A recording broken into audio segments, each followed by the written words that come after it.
És evident que la carn per excel·lència de Catalunya i per tradició és la vedella. Aquesta vedella que sempre ha estat molt ben pasturada i molt ben criada arreu del territori català.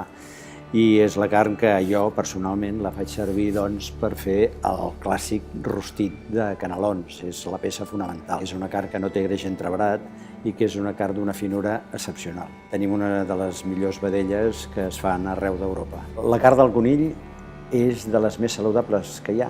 Sobretot ens dona una excel·lència amb arrossos, amb guisats.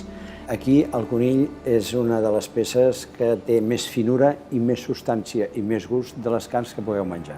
Aviram i Catalunya van de la mà.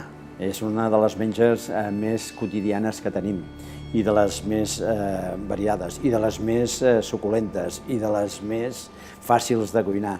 I a més, és la carn que agrada a totes les edats.